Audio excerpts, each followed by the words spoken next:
श्रीमद् भागवत गीता के छठे अध्याय का महामात्य। इस कथा को सुनकर अपने पितरों को जो भी समर्पित पुण्य करता है उनके पितरों को परम गति प्राप्त होती है। महाराज चलिए छठे अध्याय के महामात्य की कथा को श्रवण करते हैं। श्रीमद् भगवान ने कहा, हे लक्ष्मी, छठे अध्याय का महामात्य सुनो। गोदावरी के तट पर एक नगर था। वहाँ एक ज्ञान श्रुति राजा बड़ा धर्मज्ञ था। वह धर्म अर्थ काम मोक्ष का साधक था। उसकी प्रजा भी बड़ी ही धर्मात्मा थी। लोग राजा की स्तुति करते। एक दिन उड़ते उड़ते उस नगर में हंस आ निकले। उसमें से एक हंस बैठते ही उतावला हो उठा और कर उड़ गया। तब नगर के पंडितों ने कहा, हे हंस, तू ऐसा उतावला होकर जो उड़ा है, क्या तू राजा ज्ञान श्रुति से भी पहले स्वर्ग को जाना चाहता है क्या?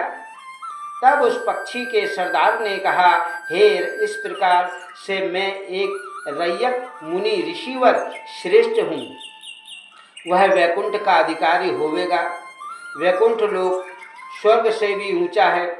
जब यह वार्ता राजा के कानों में पड़ी तब उसके मन में विचार आया कि मेरे से उसका पुण्य बड़ा होवेगा।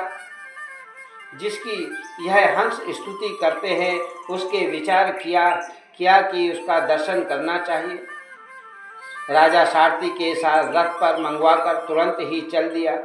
सर्वप्रथम बनारस में श्री काशी जी में जाकर उसने गंगा जी में स्नान किया, दान किया, भगवान शिव जी की महाराज का दर्शन किया। फिर लोगों से पूछा कि यहाँ कोई रैयक मुनि है क्या? लोगों ने कहा, नहीं। तब राजा दक्षिण दिशा में द्वारका जाकर उसने वहाँ स्नान ध्यान कर दान दिया। फिर लोगों से पूछा, यहाँ कोई रैयक मुनि है क्या? उन्होंने कहा, नहीं। तब राजा पश्चिम दिशा की ओर गया। वहाँ पर तीर्थ पर गया। तहाँ तहाँ जाकर दान स्नान करके रैयक मुनि को पूछा। फिर राजा उत्तर दिशा की ओर गया।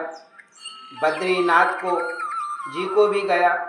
वहाँ के से राजा का रथ आगे ना चला। तब राजा ने सोचा कि मैंने सकल धरती की प्रदक्षिणा कर ली, किसी स्थान पर रथ नहीं अटका। यह रथ अटका है, अवश्य ही यहाँ पर कोई पुण्य आत्मा रहती है।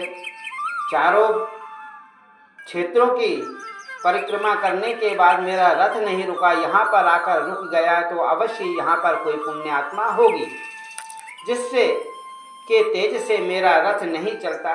तब राजा रथ से उतरकर आगे चला। आगे जाकर देखा कि एक पर्वत की कंदरा में एक मुनि बैठा है। उसके तेज से बहुत प्रकाश हो रहा है, जैसे सूर्य की किरणें होती हैं। उसे देखकर ही राजा ने सोचा, यही रैयक मुनि होगा। राजा ने दंडवत कर चरण वंदना की और हाथ जोड़कर स्तुति करते हुए बोला, हे गोसाई, आपके दर्शन कर मेरा कल्याण हुआ है। आज मेरा जन्म सफल हुआ, आज मैं कृतार्थ हुआ।